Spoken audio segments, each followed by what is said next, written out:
Even when Michael Barr says go to fail, whenever he hears me say it, this is embedded.fm.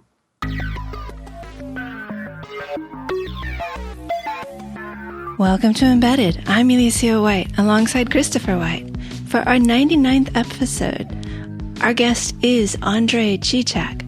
We are going to talk about Mizra C, but I'm expecting a few giggles, so hold on to your hats and glasses. Before we get started, I put together a little survey to find out about our audience, and I would appreciate it if you would take a minute and tell us what you think. The link will be in the show notes. You went off script. Your script and my script no longer match. What? Well, hi, Andre. Welcome to the show. I can tell how this is going to go today. Do you realize that 99 is Wayne Gretzky's number? I did not know that. One day Canada's going to get a hockey player that good. You just wait. I thought he played cricket. No, it's the game with the girls in the short skirts with the curved sticks and the hockey lacrosse ball. So we have mentioned Andre on the show before, and he's always been Andre from the Great White North. And that is because you live literally in the middle of nowhere, right? Well, close. You can see it from here. I mean, I found Edmonton on the map, but I had to go to the center of the continent and then up by 50%. Yeah. Nobody knows where the hell anything is in Canada. So I just say that I'm 6 hours north of Montana. I always think of Montana and North Dakota as the northernmost wasteland, and then I look and all of Canada's above there. Oh yeah, and it's a lot bigger than you think. Yeah, it's going to be one of those shows. Andre, could you tell us a bit about yourself? Sure. I've got a BSc in computing science from the University of Alberta, 1983. Yes, I've used punch cards, 9-track tapes, 300 baud modems. I hand-toggled programs, used paper tape, wire wrap, got my first internet email account in 1983 when you had to use exclamation marks to tell the mail routers how to get to your machine. Let's see. My first experience in embedded systems was after I graduated, when I got a job making a controller for highway truck weigh scales. I didn't get paid for that gig, and I ended up in employee standards hearings. Then at Dow Chemical. Wait a minute. What are employee standards hearings? What? That's when you take somebody to court, except it's sort of more along the lines of employee-employer relations rather than I sue you. So they have umpires. Arbitration. Yeah. Okay, so Dow Chemicals? Dow Chemical. Doing operating systems with some hugely talented people. That's when I guess I wrote my first sort of web spider in 1984, way before the web. So Gopher. Archie. No, before that. This is we had a 1,200 baud line between Dow Chemical in Ontario and Michigan. And it's all sort of private lines. But you had things like DECnet. So you had a bunch of VAXs strung together. And they had their own Ethernet, with the cable that's 3/4 of an inch thick. I remember.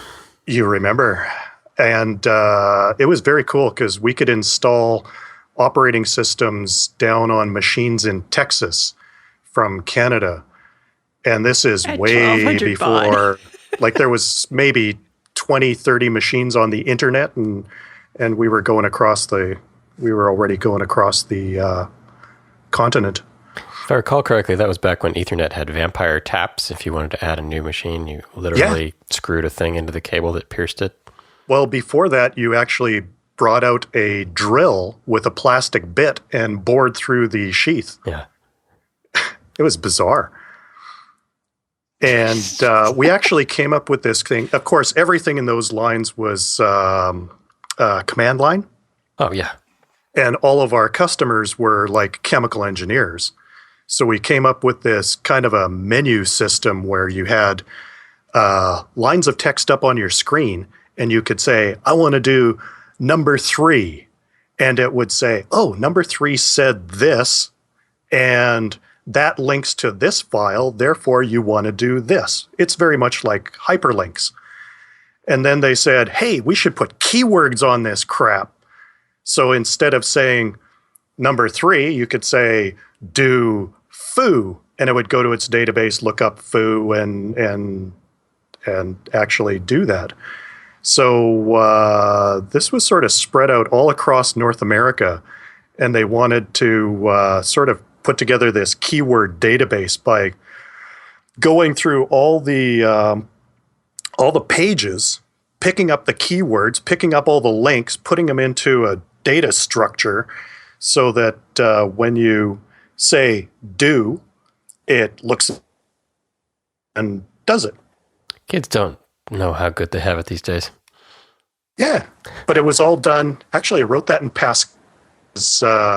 Previously, they would do it all in Fortran, and it needed to do recursion. So we were actually doing recursive web crawling way back before the internet was a thing. When the dinosaurs roamed and the tubes were... Well, I think in Canada up there, the dinosaurs do roam. Well, strange. We just got our first 9600 baud modem last year in Canada. What? No, now you're just yanking your chain. Yeah. Oh, jeez. Would I? No. Okay.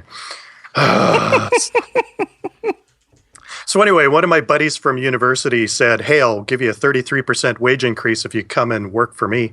So I buggered off and, I left, and we made a hydraulic pump that rammed Varsol and mercury through solid rock. That was pretty cool. What does that give you? Is that like fracking? Well, first of all, you got to take a core sample to see if, got to check the porosity. And if the porosity is too low, then you frack. I see. So you do things like, at one point they would dump liquid oxygen down an oil well. That seems safe. And then flare it. That seems safe. Seems fun. I worked with a guy, he was the last one alive of his crew. Oh. Isn't that roughly turning the Earth into a rocket engine? Does it push us out of our orbit if we do that enough? No, you make sure you do it on opposite sides of the planet. At the same time? Yes. That's fine. But, fracking's been done here since the 40s or 50s. I really have no idea why people bitch about it. It's like you just don't understand what's happening daily. And then? So anyway, then I ended up as a tech support guy. We're going to go from blowing things up to... A bank. Oh, it was cool because they had staff that they got from the Computer Career Institute because they were cheap. And I'd be debugging their programs, and it's like, this should be an and instead of an or. Like, no, that's supposed to be an or. It's like, no. And I'd look at their cubicle, and they'd have these little cheat sheets up of the truth tables for ands and ors. They were wrong. Oh, my God. And this is at a bank. They also didn't calculate interest properly. It's like, come on, dudes, you're at a bank.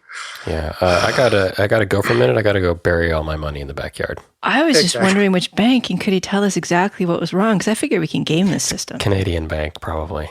Oh, it was even crazier than that. They probably use Canadian money, too. Yeah, everything's backwards.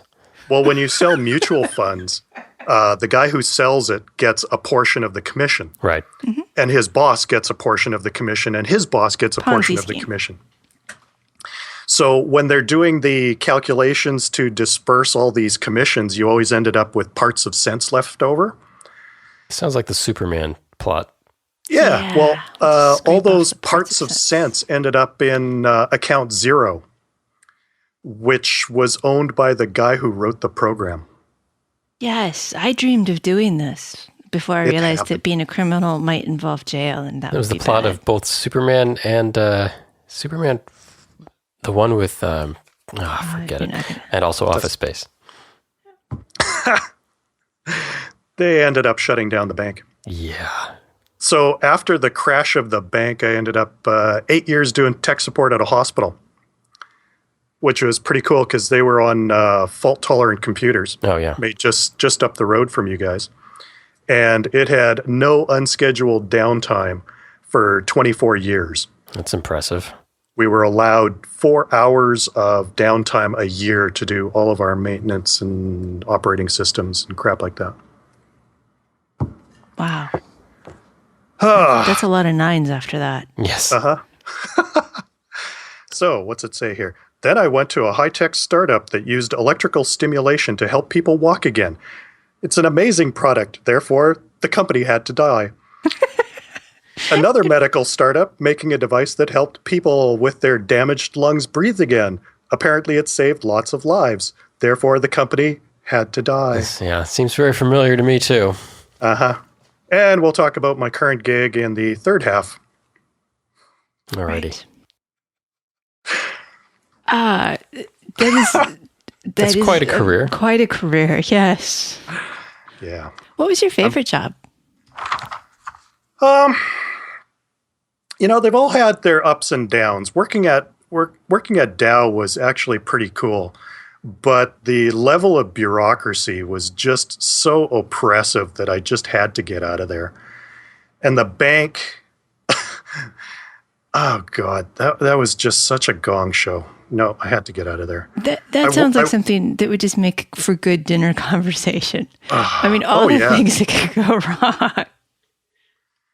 Actually, I'd have to say my current gig, because like at a lot of these high-tech startups, you end up working on the same damn project for 2 or 3 years, and you just get sick of it. And what we're doing now, it's, you work on a project for 6 months and they go away, and you get to move on to something else that's completely orthogonal, and it's cool again. And you're a consultant. You work for a professional services company. We own a professional service. Well, we own a product development company, electronic product development company. And do you want to get into that now? Sure. Okay. So 10 years ago, after the last thing cratered, we took the engineering team from the previous place and said, we could go off and all get new jobs, or we could start our own company. So we just hung up a shingle and called ourselves CBF Systems. And the basic idea is if you have an idea for a product and some funding, but you don't want to hire staff, do the product, and then lay everybody off, you call us. So we tend to do stuff in regulated industries like medical devices and stuff that lives in explosive atmospheres around drilling rigs and stuff like that. But, also we've done stuff like a USB device for the computer gaming industry and a little organization called DARPA. And so, like, we had our guest, Michael Worry from Nuvation, and that's what his company does, although his company's a bit bigger. Yeah. Okay, so similar. Yeah, well, of course, right when we started was right before the big crash. So we've stayed small and busy, and we've gotten all through the last 8 years of being busy, and things are kind of ramping up now. And as we are consultants, although not part of a firm like that where there are multiple, certainly I understand moving from client to client and getting to work on new things and learn new things all the time. Yeah, that's something I realized early on in my career was I'm not very good at maintenance. Not getting bored at a company when you're working on, the second, third, fourth version of the same thing. Oh, exactly. I'm good with the first and the second. I'm good with a couple of versions. Yeah. But then it also gets depressing when, you do the first and then they say, oh, hey, we're shutting it down. It's Yeah. just business. And you never get around to the Shipping. second. And the second is always the best one because the first one, it seems like you always make a lot of compromises to get something out. The Yeah. second one is where you feel like, this is my opportunity to right all the wrongs and correct all my mistakes and do it the right way this time. And you get maybe 50% of the way there, but it's still kind of satisfying. Yeah, and then you start at a new place and you do it again. Yep. And so I'm going to bring this around to our stated topic, which is MISRA C. And that is a certification sort of standard. MISRA are these people who said, if you only use C properly, it's not as dangerous as it is all the time. So here are some standards. Yeah. And do you use it? Yeah. I've had clients who wanted to use it, but I never have had anybody actually, in the end say, okay, we're really doing it. We talked about using it at one place, I remember. Well, that would be okay too, even if they were to take the essence of it. That would probably help a lot. How about if I give you some background? Sure. Please. Okay. Back in the 1980s, 1990s, we're talking Britain here and the British motor industry. This is not the paragon of best practice. So, apparently, unlike General Motors, they actually recognized that they had problems. And a bunch of people from the British motor industry, like Lucas and Ford and Lotus and Jaguar and people like that, their software people got together in a big group and decided to discuss the problems that they'd been seeing in their software, look at the failures, and share.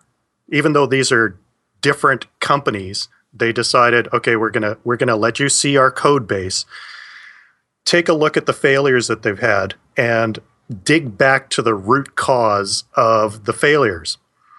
And from the root causes, they figured out that a lot of it was because people were getting really tricky, or they didn't quite understand how the language worked, or they used a particular facet of C that just everybody was consistently getting wrong.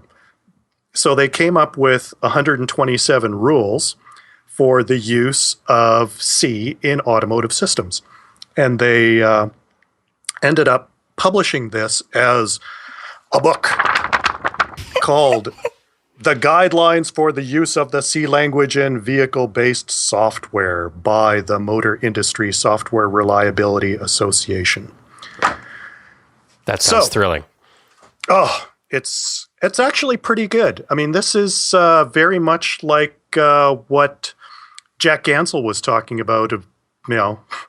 Let's be adults here. Let's be and so most of these are checkable by static program analysis. I mean, it's not like they're all rules that are like, don't be clever, which is hard to make tactical. These are all things, I mean, almost all, not all of them, but the 143 static rules are things like don't use malloc and don't use even int. Instead, specify with the size of your integer. Use int 16 underscore t so that you can... It's worse than that. It's test time. Chris, what's the signedness of an int? I'm going to answer the correct answer. Cricket. The signedness, it is signed. No, it depends on the compiler. A int itself could be signed or unsigned depending on who wrote the compiler. I've never encountered a compiler where it was unsigned. Wow. L. Yeah. On a microchip PIC-18, how many bits are in a float? On a PIC-18? Cricket. Yeah, I've never used one, but I would assume there's 16 or maybe 32. If I ever met a PIC-18 in the world, 24? I'd smash it with a hammer. 24. Smash it with a hammer. So actually, dear listener, if you read L's book, you'd know the answer to these questions. No, there's no way I put something about a PIC 18 in my book because I've never really spent time with one. But the essence of the question is, it depends on the compiler. Yeah, definitely. And I hate it when people define their own integer sizes, like capital int 16 or my company name int 16. There is a standard, C99 standard, use standard int, then you won't have this problem. Didn't you work on a TI chip that had a really weird...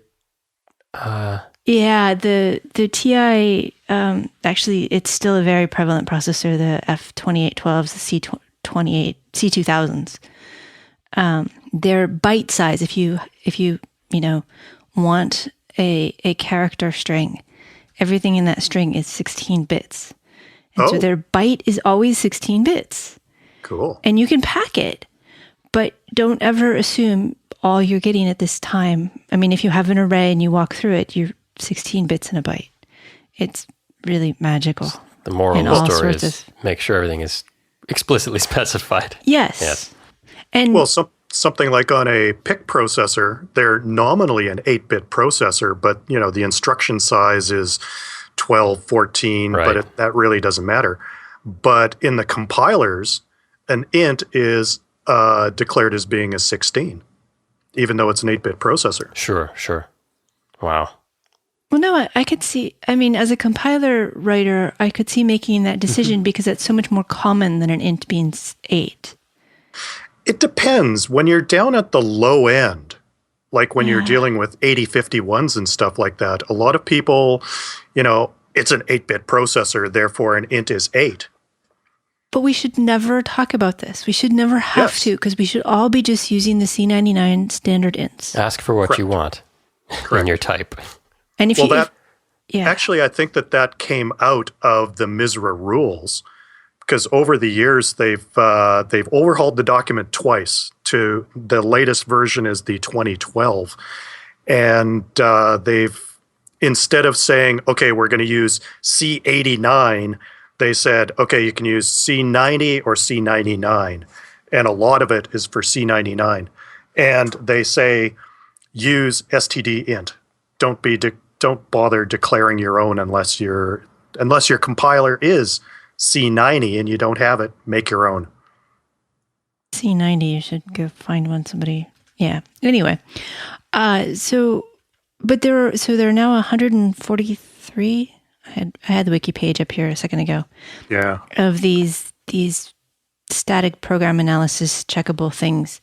And there are also 16 that aren't. They're more like complexity limits. I not buying the paper, not buying the book. What are those?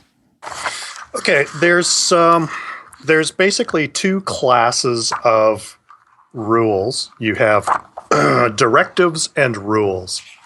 The directives are not something that can be statically checked. So the directives are like number 1, blah, blah, blah, blah, blah, blah, blah. Yeah, that one's boring. We'll go for number 2. All source files shall compile without any compilation errors. Well, how can you not agree with that? Wow. I mean, I was expecting you to say without warnings, which some people seem to think is okay, but yeah, errors, yeah. Well, yeah. What's the point? Number 3, all code shall be traceable to documented requirements. That's FDA. Yeah, it's FAA. FDA. It's probably DOT. So just be an adult and do this.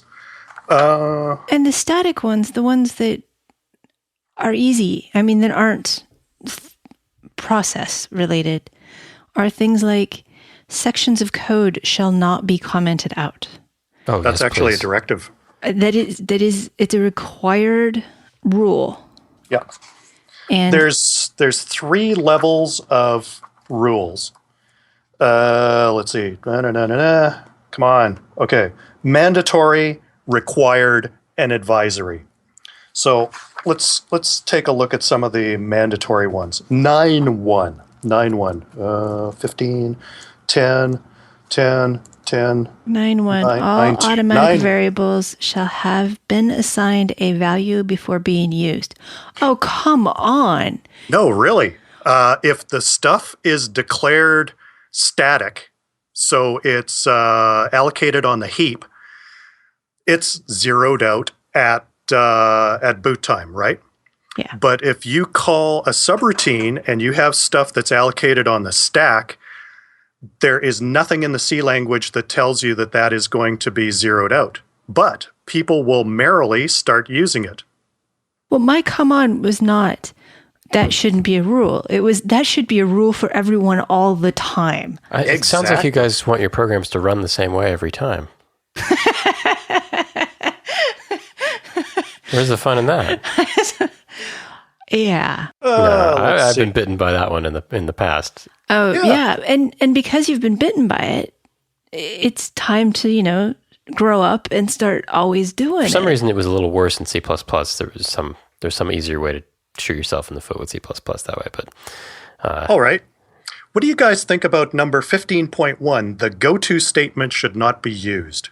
Oh, wow. Boy. That's a way to make, if you ever have a team after meeting, this, we can talk about VI versus Emacs.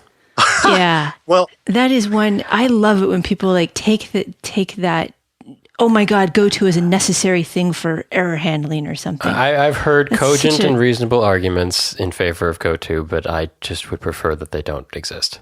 okay, let's put it this way. Back in the 1960s, we'll go way back, probably before you were born, in the psychiatric industry, they used to give people... Where we're going with this. Hey, sorry. just sorry. wait. Okay, they used to give people. They used to give people insulin and put them into insulin shock to make them comatose. Okay? Now they look back at the 60s and say, oh God, we would never do that. I was talking to my brother the other day. He's a civil engineer and he does bridges. And he said back in the 60s, they would take a bulldozer and run it into a river and rearrange the riverbed. And nobody would ever consider doing that. Of course not. It wouldn't be part of your 600-page environmental impact study. Well, exactly. But 1969, you had a guy by the name of John Backus, also known for writing the Fortran language, who wrote this nice little article that got a lot of airplay that says, go-tos considered harmful. So we've known about this since the 60s. So the computing industry is still, putting people into insulin coma. And sorry, rant So over. I guess you're in favor of this, which, by the way, I am too, because while I have seen go-tos used effectively, the possibility of them used incorrectly is just way the too folks high. these days who are here arguing in favor of GoTo tend to be people who came from the Linux kernel development community. Which is a bastion of really High quality code. high jokingly quality code. But, it's used a lot there for error handling and single point of exit from functions and things. And Ooh, good segue. Shall we go into Apple's go-to fail? Exactly. right. Okay, this Well, is... and but is that a go-to fail or is that a brace fail? I think their failure to use braces was if statements without braces. They worked together. Well, this code, Worked. you can actually look up the original code, and it basically said, if D, go to fail. If E, go to fail. Somebody deleted a line. So it ended up saying, if D, go to fail, go to fail. Yep. Okay, let's see. First of all, let's see. This should have been caught in a few ways. First, don't use go-tos. Second, scan the warnings of your compiler, and it would have shown you that you've got unreachable code. Yep. Right? Third, use braces. So deleting the if would have left a open brace, and it wouldn't have compiled. Fourth, look at your diffs. And, you've got this weird, why did you make a change there? How did this get through a code review? And of course, fifth, why didn't it get caught in regression testing? If we were grown-ups, it would have been better. Yes. So, Well, so you mentioned warnings. I mean, one easy way to deal with warnings is to turn warnings into errors, which Yes. most places I'm at do. And that's quite nice because it doesn't allow for getting away with stuff, and it means your code cleanly compiles. Well, and the MISRA C guidelines have been they've been adopted by, obviously, the automotive industry. As we saw, did you hear about Michael Barr and his analysis of the Toyota code? Yes, we did. Yeah. They were claiming to be MISRA compliant. Wait a minute. What I heard about that code was that it was horrible and had go-tos and... Yep. But one of the things MISRA allows you to do is to say, we're not using this rule. What did they do? Say, okay, there are 143 rules. We're only using one of them? Therefore... 5. They seriously? grabbed 5, yes. And 2 of them actually had obvious violations in the code. So 3.5. Yeah. I mean, I understand being able to say, our company really believes in go-tos. We're going to use them. Here's the rule we're deviating from and why. If that's the way you're going to do it, fine, do it. And now you've at least educated everybody in your company that you're breaking the rules. But I guess we should explain one thing. They did that for 100 of them? Yeah. We should explain one thing for the listeners. You've got these rules, and they say things like, thou shalt not coerce an integer into a pointer, to which we all say, how the hell are we supposed to get at our device registers if we can't put the address into a pointer? Well, there is a thing that you do called a deviation, which means you go to the system architect and say, dude, we got to put a deviation in on this MISRA rule. You document it fully, and you're good to go. It's not a problem.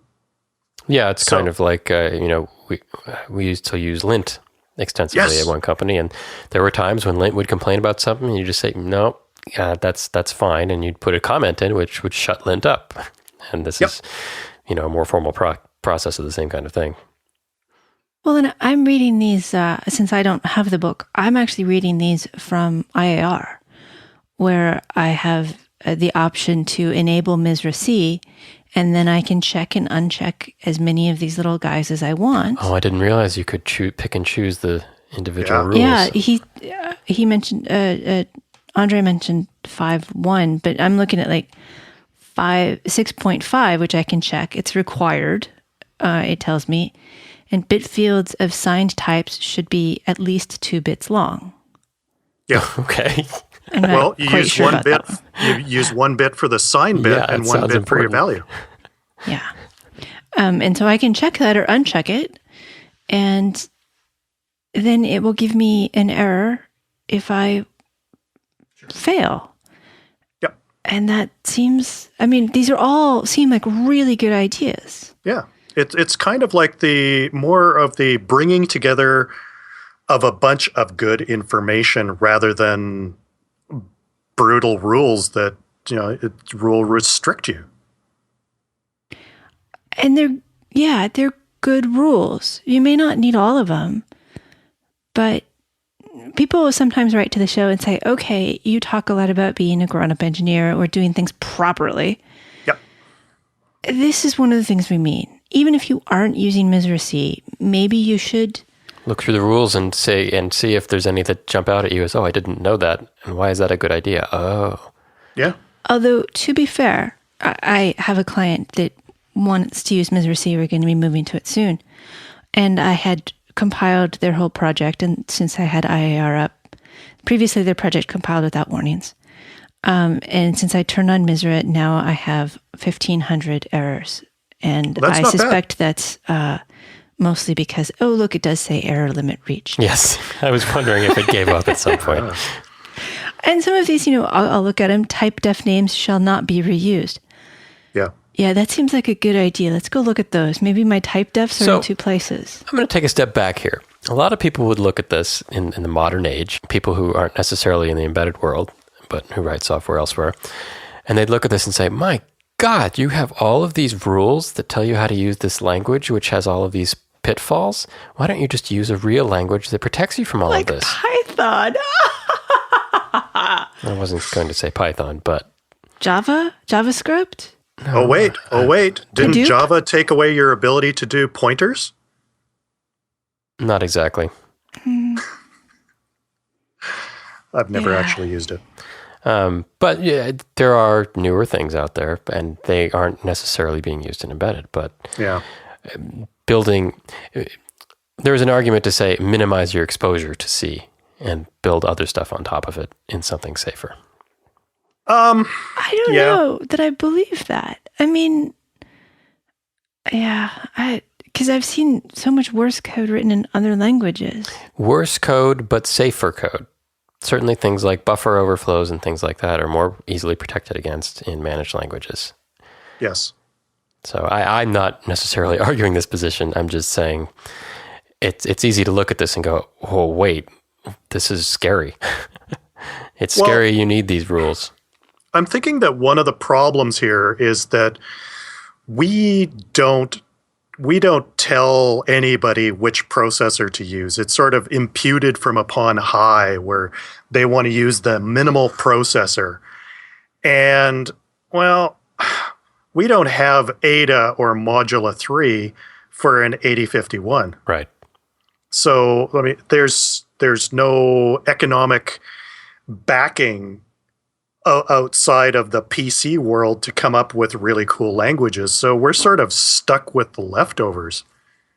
There are some embedded processors that are getting overhauled to use different languages. I know I saw on Hackaday they were doing a library for all the Python stuff, and it would run some sort of Python on embedded, and I didn't really want it, but I'm sure somebody would. But that's what you're used to. Yeah, no, that's very much what I'm and used you to. are competent at using it. But it does strike me that maybe we've been a little insular for the last 50 years or however long C's been around, 30 years, 40 years. C's like a really From the great 60s. chef's knife. And yet you can totally cut your arm off with a chef's knife, especially if you try. And yet there are ways of competently handling this if you're aware that there's a pointy end and a sharp end. Yeah, but you wouldn't use a chef's knife to make a chocolate malt. And I wouldn't give a chef's knife to a 5-year-old, which sometimes people you who've only seen Give basic straws. and logo to 5-year-olds. Yeah, exactly. How many years did you go to school?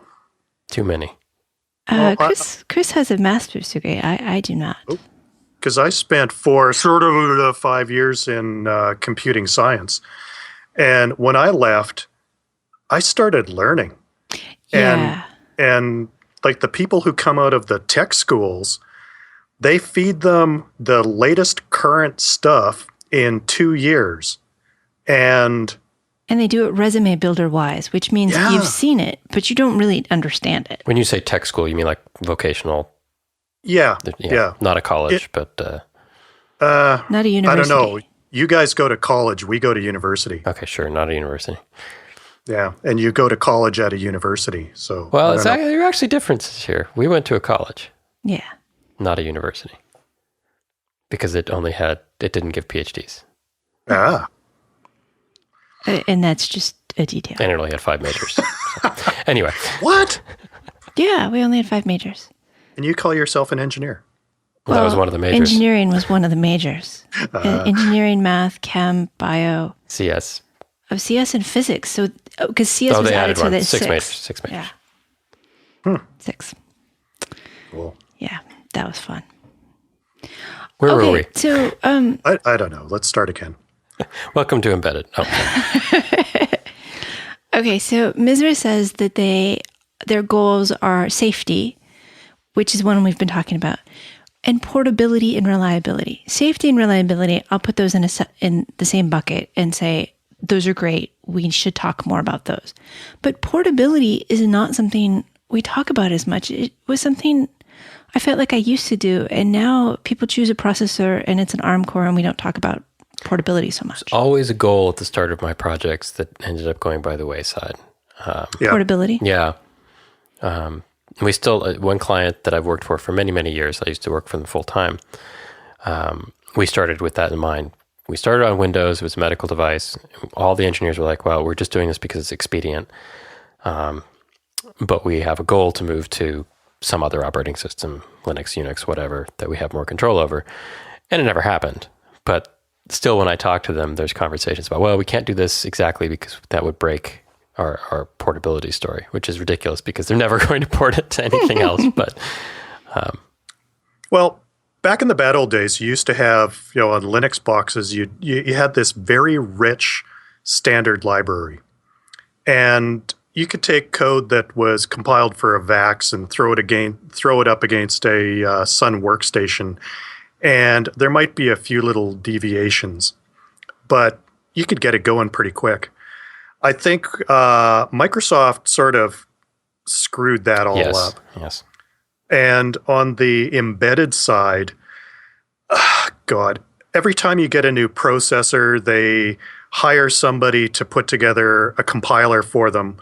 And you've got all these deviations. Like at one point we were doing a medical device, and one of the things that you'd have to do is justify all of your compilers.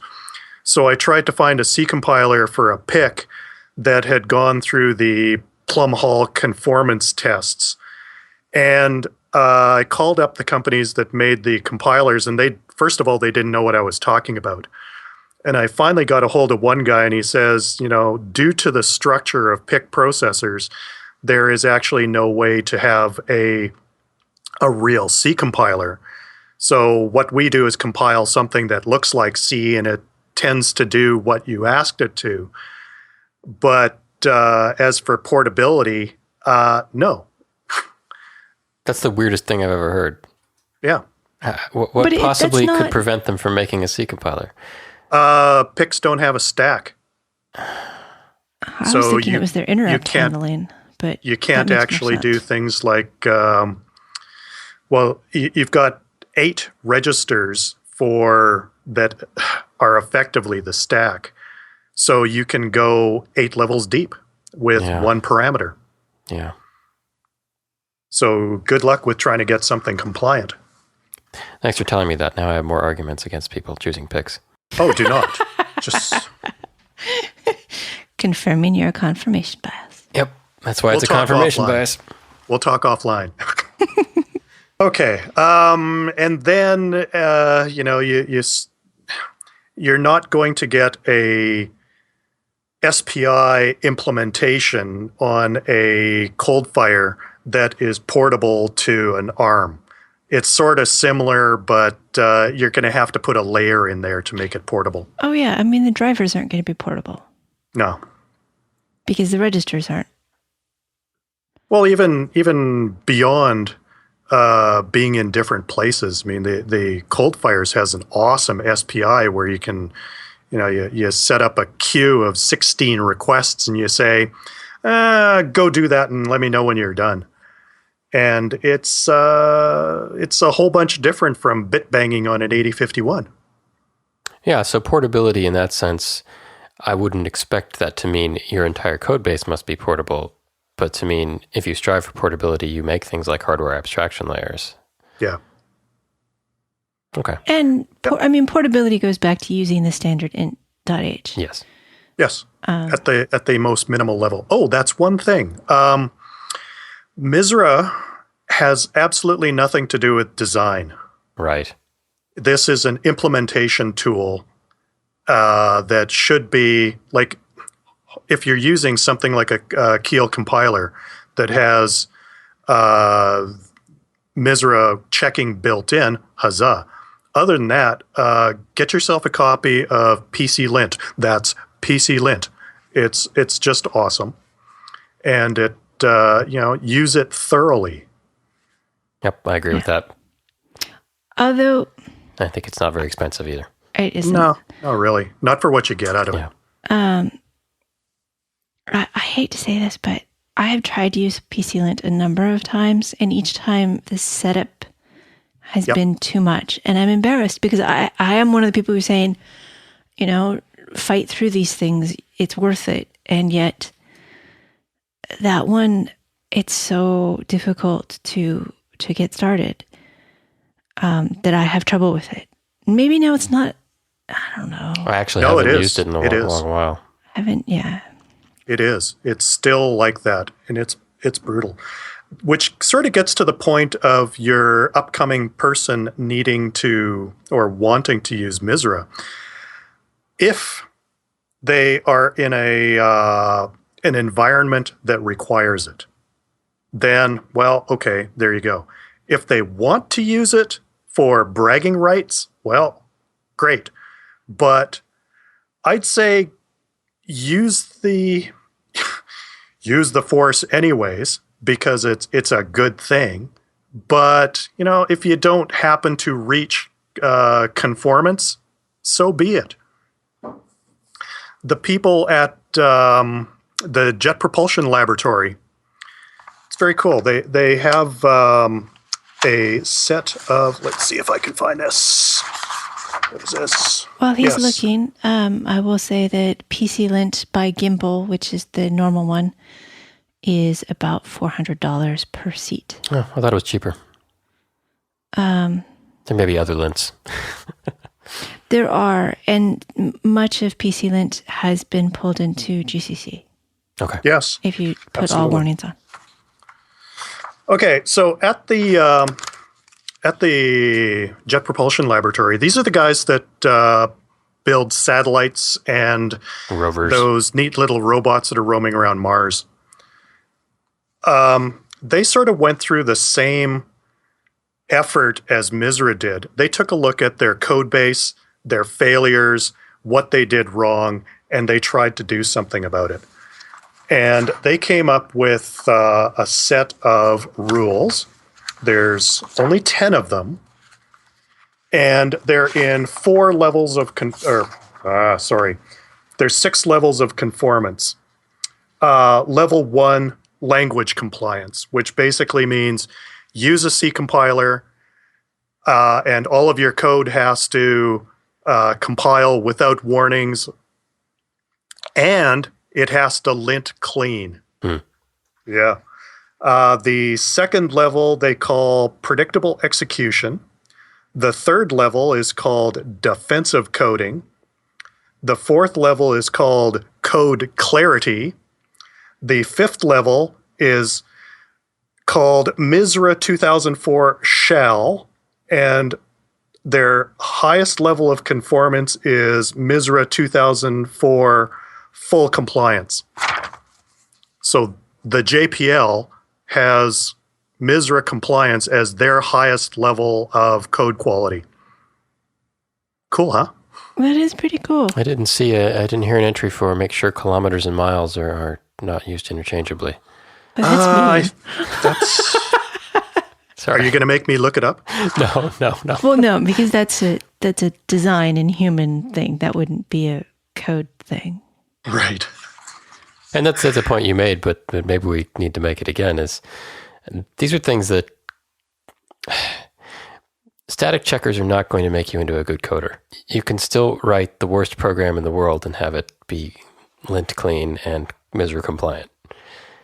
On the other hand, when people have truly, oh my God, I don't know what to do next, it keeps crashing bugs. Yes.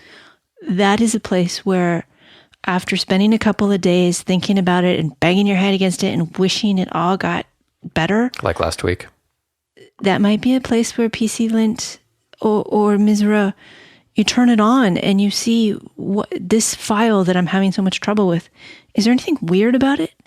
Maybe I should turn all the warnings on high. And that's where you find things like I didn't initialize a variable or my memories overlapped. It wouldn't have helped with your particular problem. I don't think there's a C warning for you left the alpha blender on when you were trying to write to a RAM. It's called a blender. What did you expect? It was going to blend. Yeah. I expected it to treat the TFT and the RAM bank separately. But something like lint will pick up off by one errors.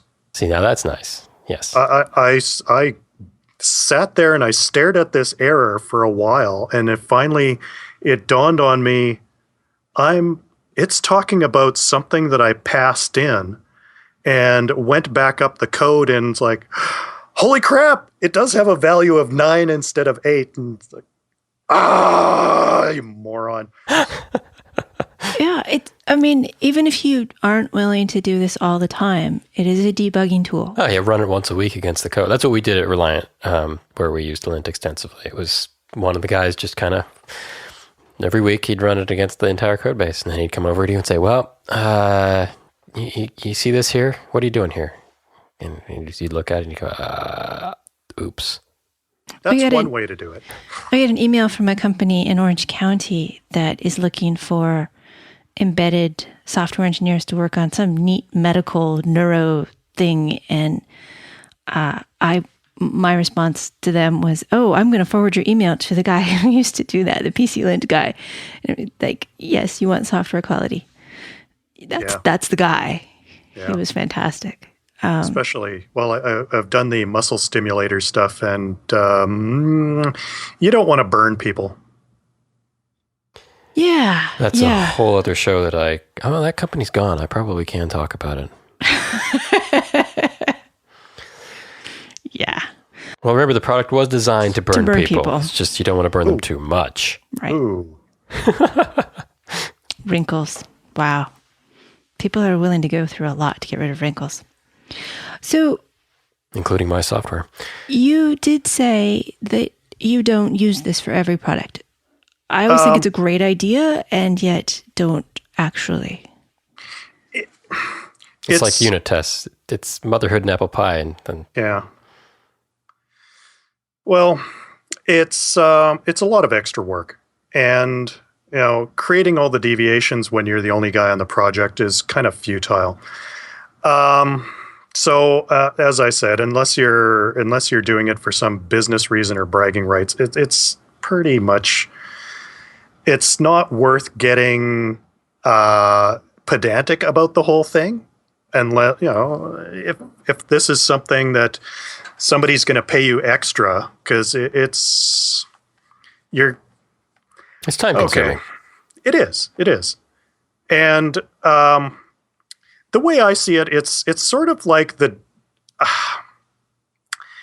it's the difference between being wise and being clever. Do you know what the difference is between being wise and being clever? Wise knows when to stop being clever. Yes, I was headed towards some variant of that. Yes. Yeah, and the thing about C is it has very few guardrails built into it, and people are forever doing really clever things to show how elite they are. And the poor bastard who has to maintain this stuff 6 months down the line, he's just going to delete the stuff anyways and do it in a clean fashion, because even if it might be you. Yeah. Yeah, that's my first instinct when I come across legacy code that I do not understand, is to just throw my hands up and say, well, I know how I would do this, so why don't I just do that? It will take me less time. Writing a different set of bugs. Well, it is, but it's at least a set of code you can continue to maintain. Yeah. And there's two people that are going to be reading this thing: the compiler, who doesn't care, and the guy who has to maintain it. So, but you have used MISRA C in projects. Yep. FDA projects? Yep. Any others? Well, it's one of these things where you finally get the thing working, and then you start linting the code. And it starts throwing a whole bunch of flags, and you say, yes, I forgot about that rule. Yes, you're right. And you fix your code. Or you just say, I'm going to give myself a deviation and turn it off for that structure. Like sometimes you just want to use unions. I use them all the time. Yeah, that's in the rules. Don't use unions. They are easy to misuse. I'm not MISRA compliant.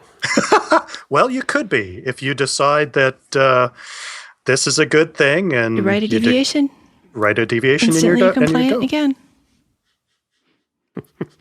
This is the time I get to make jokes about deviants. Oh yeah. So I had a dinner with a friend last night, and he was working on code that during development they believed it was going to go into consumer products. And that was fine. That was how they wrote the code. They're happy with the code. It's pretty effective. They have a nice test suite. Good process. Good process. But he just found out that they may be going into automotive. And probably not the mission critical stuff, but now with all of the self-driving cars coming, and this is a long-term sort of thing, he's concerned that his code might kill someone. And I know I've been through FTA, I've been through FAA, and those are definitely, they said I was sat down by one of the FAA guys and said, you understand why we're so serious about this. And it was really brought home that killing people is bad. And if your software does it, it's still bad. Doing it accidentally doesn't make you feel any better. Is Misra the way? I was trying to figure out how to tell him, and I babbled some stuff, but I couldn't figure out how to tell him how to do it right. Well, I was watching a video the other day from the, I can probably even give you a name. It's from the JPL, and no, I don't have his name. Anyway, there's a video on the tubes that the guy's explaining their software development process at the JPL and how they go through all these incredible amount of static testers to the point where they have nothing that they can detect anymore before this stuff is declared ready to go on a rocket to Mars. And given their new script on how to write code, they don't know of any bugs on the. This is the Mars rover that did the Sky Crane thing. Yeah, that worked. They could not test that on Earth. They just had models, and they knew that the code, as far as they were concerned, had no bugs because they had beaten the snot out of this thing. And there was, like, you take a look at the code and, yes, this is obvious what it does. And they went through all of their code. So, And yet, I'm sure they still had bugs. And I know of several because I follow one of them on Twitter who worked on that. And, right. They mention issues from time to time and they come across things. So nothing's ever perfect. Yeah. And yet they knew they had to take all of these things because they couldn't go touch it when it went wrong. Yeah. And even to update the code, which they can do, it's, 16-minute round trip or something like that? Or more? I think it's more. It depends on which side of the sun we're both on, but yeah. Yeah. Wouldn't that be kind of cool to say that about your code? I'm sorry, it just depends on which side of the sun. So I guess it's the difference between hubris and humility. Like, don't be too proud of your code, and you've got a lot to learn. Don't be too proud of the technological terror you've constructed, Lord Vader. I probably got that wrong. So we mentioned ethics towards the end of last week's show, and Chris said it would have to be its own show. And so you're going to bring it up now at the 1 hour mark of this show. Yeah, I figured we'll do 5 minutes every week for a few months and we'll there you go. Total it up. Okay. Go. Do you have, so you were one of the people who fussed that we sort of just left it at nothing. Where would you start with that? Well, the question that you were supposed to ask me is, are you a software engineer? Right. It's in the notes. I see it it's right in here. the notes, Yeah. yes. I'm sorry. Let's just go back and leave all that in. Are you a software engineer? Absolutely not. See, in Canada, the word engineer it's a reserved word. Oh, yes. It's regulated by the government for professional engineers. So you cannot call yourself an engineer unless you have, like, straight out of university, you take an extra class in ethics and then you write the ethics exam. At that point, you become a professional engineer, and you get the pinky ring and the groupies and the big bucks. If you went and got your MBA and you screwed around in small business for a while, and then you decided, I'm going to go back and get my PEng. What they do is they take a look, say you're a mechanical engineer. They might say, okay, you have to redo statics and dynamics and strengths of materials and stuff like that, and then write a technical competency exam and the ethics exam, and then you can call yourself an engineer. So when Microsoft moved into town and they said, give us $1,200 and we can make you a certified Microsoft systems engineer, the Canadian Engineering Society went ballistic and took them to court. And now it's a systems expert or something like that. Is that just for Canada? Because it is. I know Cisco has a certified Cisco Internet Engineer, similar thing. Not in Canada. Okay. Not a chance. So I don't know. Didn't you guys take ethics in your last year of uni? Nope. No. So you couldn't call yourself an engineer in Canada? No, there is a professional engineering thing in the United States, but it's pretty much civil engineers only who take that. Some mechanical, but mostly civil. But there's no legal sanction against using the term engineer. And I don't think the PE exam is really, I think there is an ethics, but it's a lot more civil engineering questions. Mm-hmm. In Canada, it's ethics. So in Canada, I could actually go and become an engineer, but I would have something called a restricted practice. So in my case, it would be restricted to probably software and embedded software. So I couldn't go and stamp drawings for bridges and stuff like that. Which would be okay. Yep. And most of the ethics, hold paramount the safety, health, and welfare of the public, avoid deceptive acts. I'm sorry, but these are sort of like the miserable rules. These seem like good ideas all the time. In Canada, an engineer can walk by a construction site and say, that thing isn't designed properly, and call up the appropriate authorities, and they have to shut down the site. Oh, this sounds like fun. We need this for software. Well, it's not just they can do that. If they see it, they must do that. They have to do. I want to find a bug in my iPhone and shut Apple down. You might be able to... Let me touch it. I'll crash it for you.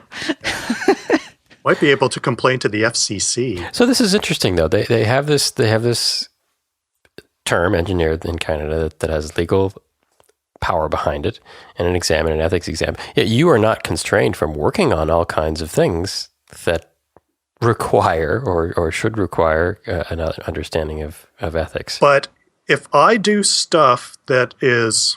If somebody determines that I am doing engineering, I can be taken to court and fined. So what's their definition of engineering? Probably design that has something to, designing something that can affect public safety. Interesting. So even in our little business, the engineers that I work with, sometimes they say, we're going to have to make that determination because you don't have the little pinky ring and you might be construed as doing engineering. But didn't you mention working on truck scales? Yep. If you did that incorrectly or you did that deceptively with a backdoor to, I don't know, make it so that your friends don't weigh anything. Yeah. that would affect public safety as it might cause the collapse of a bridge. Yes. In that case, you're correct. I was thinking, it's pretty benign, but no. And I was actually working for an engineering company at the time, so they would take the responsibility for my actions. So aside from the legal point, it does seem interesting to me that there is no, at least a college requirement if you're going to be entering the design and engineering world. I mean, I had nothing. I mean, I had a philosophy course in freshman year, but I don't think Kant had a lot to say about. The college we went to was humanities. I mean, we had a third humanities, and a lot of that was kind of talked about. And we talked about the honor code, and we talked about... But there was nothing specific. No. How about conflict of interest or taking money to sign off on plans that you know weren't correct? Well, doesn't that fall under career limiting? Only if you get caught. Oh, jeez. Of course you're going to get caught. You are going to get caught someday.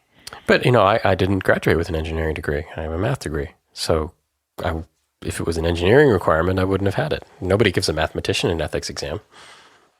I went through almost all of the engineering curriculum and didn't. There was nothing. No.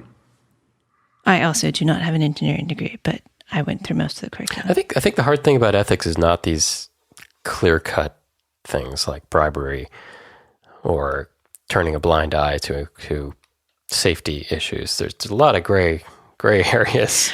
Yes. I was listening to a podcast about lying and Enron and how that happened, and it wasn't one giant lie like it appears. It was everybody. They were being everybody was too optimistic, and ever more so. Nobody was the skeptic who reined everybody in.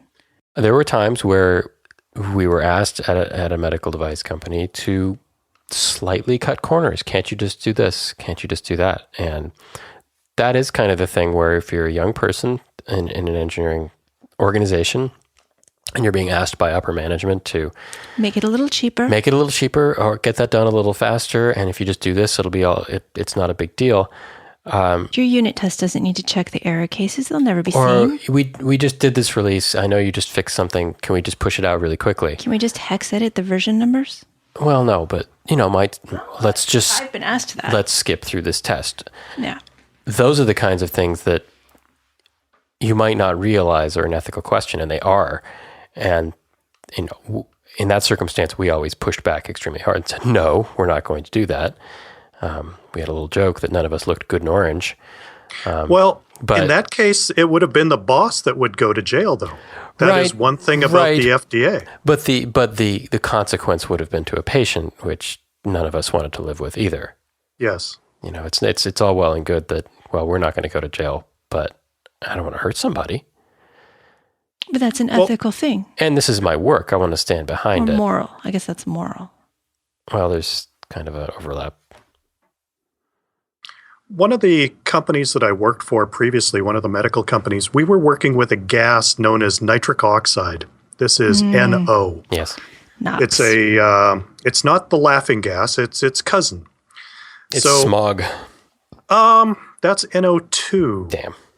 Okay, what NO is, it's really cool. It's the stuff that gets, you make it yourself for healing. So when you get a cut, your body naturally generates nitric oxide. But you can also get nitric oxide from sticking a nitroglycerin tablet underneath your tongue or by taking Viagra. It's all the same thing. One of the side effects of it is that it relaxes your lungs. So if you have a baby that's born prematurely, they have, I think they call it blue babies, because one of the last things that happens when a child is being produced is that their lungs are formed. So if you're born premature, you've got these premature lungs, and they don't really transfer oxygen awfully well. So what you can do is give them a shot of nitric oxide, and it relaxes their lungs, and their oxygen uptake goes through the roof. And if you are a little old guy who smoked your whole life, your lungs don't work anymore. And they give them nitric oxide just to, in some cases, if you turn off the nitric oxide, these people will crash and die. So our device was dispensing minute amounts of nitric oxide into the breathing air of these people who couldn't even breathe for themselves anymore. And the people on our board at the beginning of the board meetings would say, according to the reports, this month we have saved 23 people, just to set the context for why they were doing this. So when you're writing code for that, you just sort of keep in the back of your mind, little babies and somebody's grandfather. If I don't do my job properly, they could die. Yeah. I think that was what bothered my friend, was that he didn't write it with that intention, that thought. And his whole team sort of feels this way. And now it may be in that circumstance, and they don't know what they would have done differently if they had that frame of mind, that idea that their code was important, critical. So do they have the opportunity to do a second pass to clean it up? I hope so. I think so. That was what we talked about, is what would he do on the second pass? What changes would he make? And we talked about the FDA process and calling all of his current code prototype, and then using a good process to go from that to something he felt more comfortable with. Yeah. And how these processes are not only annoying documentation fests, they are also a way of building more confidence that what you're doing is the right thing, and that you aren't alone in your bugs, that you have not distributed the blame, but really recognized that more than one pair of eyes is a good thing when it's important. I could see that being a tough sell, though, because if you're in an organization that's not used to doing that, if the low-level people are the people who realize we have to take a second pass at this, doesn't mean management is. So now the rank and file have to explain, you know what, we're going to have to take another year to get to this point. Well, one of the things that you have to do, with all of these projects is look at who the stakeholders are. And in automotive, you would have to comply to ISO 26262, the functional safety standard, that spells out a lot of this stuff. So, like, automotive is particularly weird because the power is just crap. Like, you got plus 200 volt spikes, you got negative 200 volt spikes, and your processor has to keep on running. They've come up, you probably heard about the R series processors from ARM. Yes? Let's pretend we have, but we haven't. Okay, well, something like the A's, you got the A's, the R's, and the M's, yeah. ARM. Okay, the A's you end up with in things like your iPhone. Yeah. The M's are the stuff that we deal with.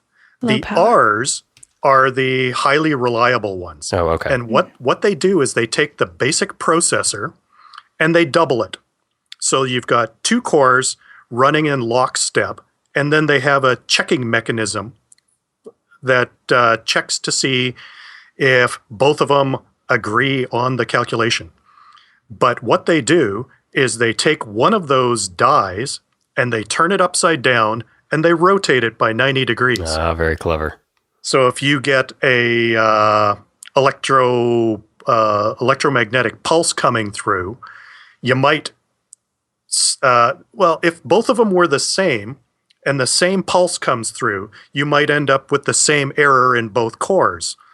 But if they're upside down and rotated, one will get upset and the other one might get upset, but it'll be in a different manner, and the lockstep mechanism will throw a flag and you shut the system down.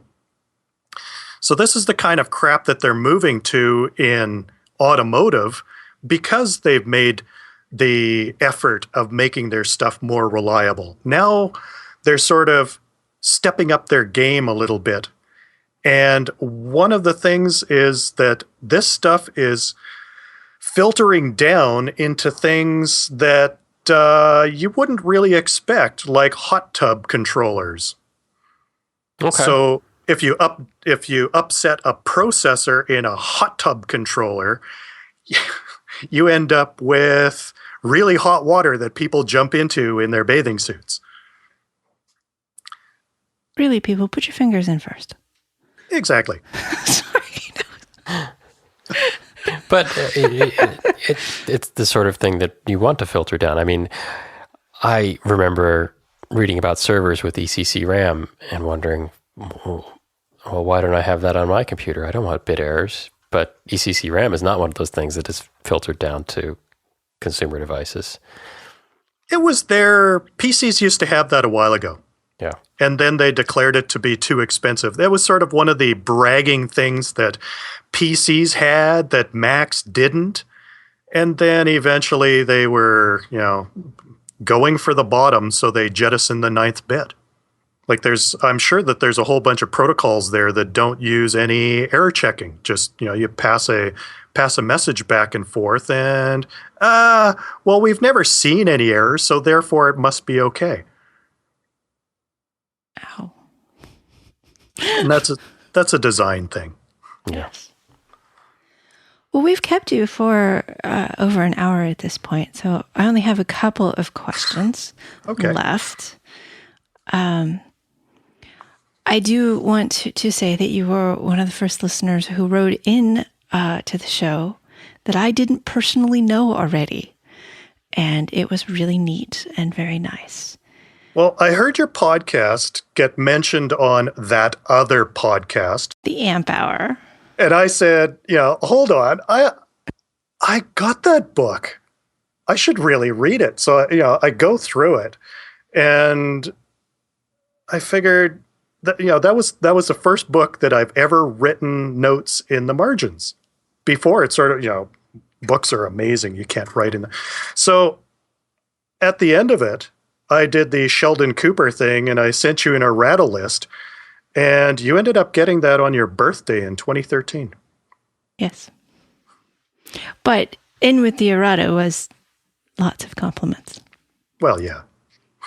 So, it's always easier to take. And you'd seen most of it before. So what should we highlight for the 100th show?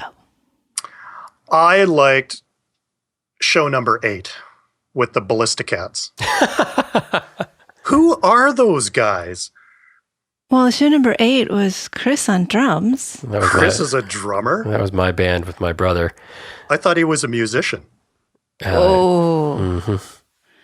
I also play bass and piano, so that covers the musician part.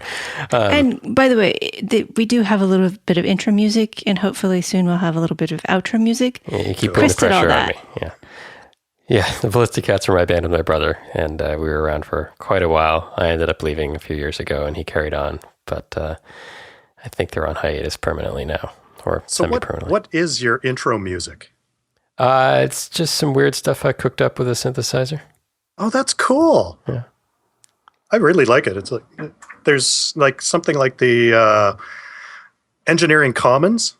Yeah. Their music just bums me out completely. Yours is cool.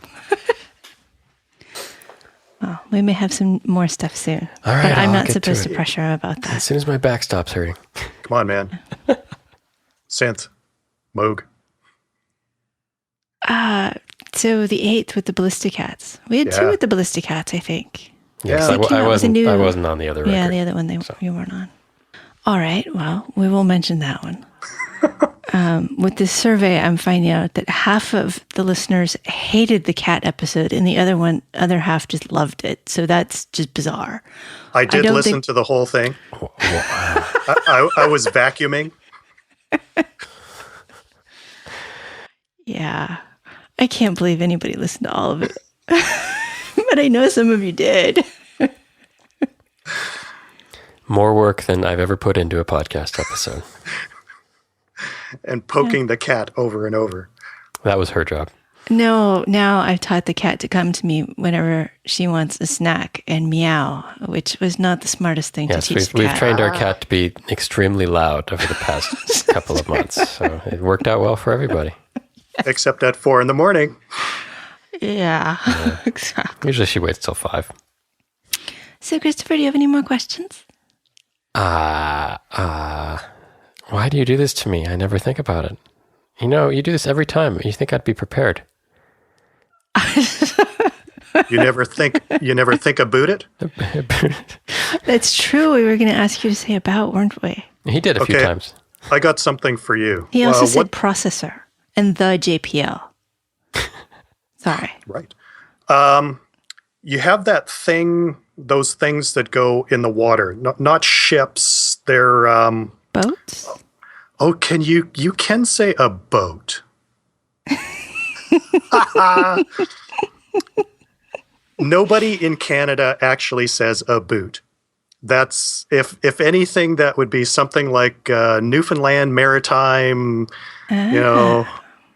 Jimmy from Digby kind of stuff. But no, nobody says a boat, a boot.